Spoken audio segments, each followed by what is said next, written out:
Just waking up in the morning, gotta thank God. I don't know why, but today seems kinda odd. No Sens holding L's, makes sense. Sens goalies built a wall with no fence. I can't believe today is a good day. A 2-0-1 week for the Sens and points in 6 straight. Today really is a good day. Well, that could have gone a lot worse. Thank you. Tie the game, go in overtime, lose. Way to tie up the stick in front. Not. Oh boy. And just like that, 6-5, the Sens win! That was just bad. And here we go. They got their dub. Not anymore. They got a guy with the best name in sports. A guy with the name Brady! The week got off to an excellent start for the Sens as well, as Filip Gustavsson got his first NHL start and absolutely stood on his head. Ryan Dzingel scored an early first period goal, Johnny Gaudreau tied it up late in the third, Chris Tierney then scored in the final 3 minutes to give the Sens a 2-1 win. And let's be honest, round of applause to Gustavsson. He was terrific in this hockey game. Gustavsson faced 36 shots in this hockey game, 24 scoring chances, 9 high danger scoring chances, and gave up just 1 goal. Every time it seemed like the Sens were about to start losing momentum, Gustavsson would come up with an excellent save and keep the Sens in front. He became the second Sens goalie in back-to-back weeks to get his first NHL win, and quite frankly, it's a pretty good story after struggling quite significantly in the AHL over the last couple years. Gustavsson arrived with the Sens as part of the Derek Brassard trade, and when he came over to Ottawa, he was extremely highly touted. He just had a terrific World Juniors and was expected to be one of the top goalie prospects. Fast forward a few years, and things haven't exactly gone as planned with Gustavsson. He's been passed over on the depth chart by at least one Sens goalie, if not 2 or 3. Fortunately for Gustavsson, he's getting an excellent opportunity right now with Matt Murray, Joey Daccord, and Marcus Hogberg all hurt, and in this game, he took full advantage. Unfortunately, Gustavsson couldn't get the shutout, but quite frankly, wasn't his fault at all. As a matter of fact, when Gaudreau scored that goal, I was steaming mad. Gustavsson had played so well all game long. You get down to the final 5 minutes with a 1-goal lead, and you fall asleep and let Gaudreau get behind you for a breakaway. Once again, the Sens just get burned on an awful line change. I really can't believe how that happens.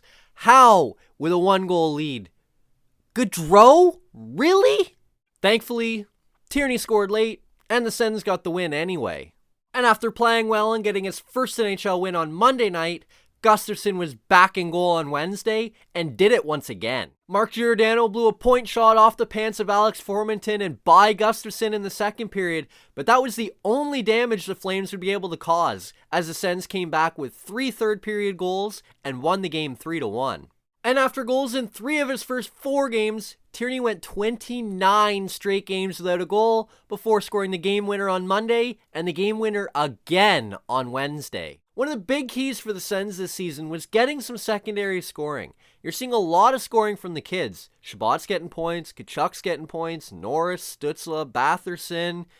Dadonov's not really doing much. Tierney's not doing much. He went 29 games without a goal. Connor Brown is kind of struggling. So to see Tierney and some of these other guys start to pick things up a little bit is huge for this team. You look at the guys that scored goals for the Sens this week. Tierney had 2, Brown scored 1, Zaitsev got 1, Dzingel got 1. It's a lot of the older, more veteran guys that are supposed to kick in with secondary scoring.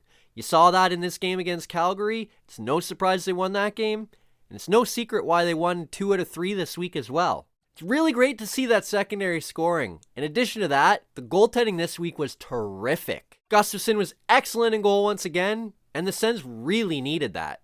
They play probably their best game of the week, come out in the third, completely erase the deficit, win the game, and carry that momentum into Thursday against the Leafs.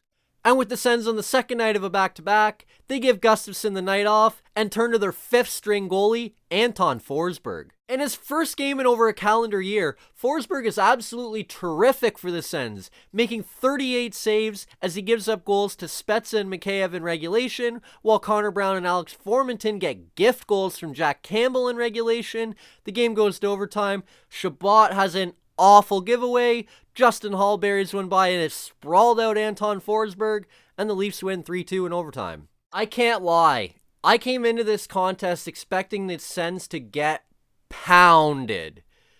Second night of a back-to-back against a rested Leafs team who hasn't played all week. They then put Josh Brown, Eric Goodbranson, and Braden Coburn in the lineup and remove Christian Wolanin. I thought, no chance this game is going to even be sort of close, especially when you got a guy playing in goal who hasn't played an NHL game in over a calendar year. But Forsberg was terrific, and the Sens did an excellent job at keeping the Leafs at bay. Now, granted, Jack Campbell probably gave the Sens both of their goals, and without that, the game doesn't even come close to going to overtime. But you got to give the Sens credit. They had some chances, and they capitalized on them. To be perfectly honest, on the second night of a back-to-back against a rested Leafs team, I couldn't have asked for much more from the Sens in this game. It was an excellent end to what was a really good week. Just because of how impressed I was with the goaltending this week, we're going to do a little bit of a doubling up job with this week's 3 stars. This guy was real good for the Sens in the third game of the week against the Leafs, and so for that reason, this week's 3rd star is goaltender Anton Forsberg. Forsberg faced 41 shots, 44 scoring chances, and 25 high-danger scoring chances. Yet, it took until a couple minutes into overtime before he gave up his 3rd goal. Forsberg was unbelievable at times, and quite frankly, there were points in the game where the Sens were chasing the game, and if it wasn't for Forsberg, they would have gotten smoked. Admittedly, it was a bit of a surprise, but Forsberg was real strong against the Leafs, and for that reason, he is star number 3. This guy has been pretty consistently strong for the Sens so far this season, but his production has kind of gone up and down. This week I thought he produced real well, finally got rewarded for some chances, and so this week's star number 2 is Chris Tierney. Tierney scored in back-to-back games since the 3rd and 4th games of the season. He had points in all 3 games, he was a +2, and he just quite frankly was real strong. Tierney's a big part of the Sens' penalty kill, which went a perfect 7 for 7 this week as well. And so for his strong play in all 3 games, Chris Tierney is this week's 2nd star. And that brings me to star number 1. 2 games this week, 2 goals on 65 shots, and just stood on his head to give the Sens 2 wins. This week's number 1 star is Filip Gustavsson. I touched on Gustavsson earlier. This is an excellent story for a guy that's kind of fallen out of favor with the Sens organization. Not that they're totally done with him, but there are starting to be more and more goalies that seem to be passing him on the depth chart. He finally got a chance to show the Sens what he can do, and boy did he deliver. Gustavsson has played approximately 7 full periods with the Sens. He's given up just 2 total goals and has absolutely dominated 2 full games that he started. I'm really impressed with what I've seen so far. Obviously, it's early, and the sample size is small, but Gustavsson was excellent this week, and for that reason, he is this week's 1st star. So, quick recap. Anton Forsberg is star number 3, Chris Tierney is star number 2, and Filip Gustavsson is star number 1. And that brings me to this week's most disappointing player. At this point, it might seem like I hate this guy. Quite frankly, I don't hate him, but when you're paid big money to deliver and you're not doing it, that's disappointing to me. And so this week's most disappointing player is once again Evgeny Dadonov. Why is he the most disappointing? I think he's made this list 3 times. You can go back and watch each of the last 3 because quite frankly it's the same thing. Dadonov played 3 games this week. He had 1 point in 3 games. He was a -1 and had just 2 total shots.